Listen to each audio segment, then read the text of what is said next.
saya at malinaw na kaisipan. Nakasama ang pamilya maging angat sa buhay.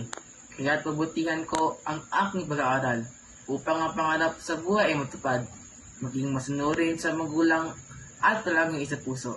Ang mga turo ng mga guro, maging makadiyos at pagmahal sa bayan at kapwa ay masagawa.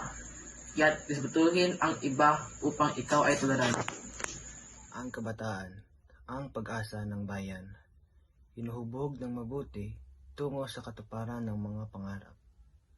Minsan may katigasan ng ulo, pero sa paggabay ng mga magulang, sila ay natuto. Gusto nila ng kalayaan at masabi ang saluubin upang makita ng iba na kaya nila na maging mabuting mamayanan. Maging matalino sa bawat hamon ng buhay basta't kasama ang aking pamilya.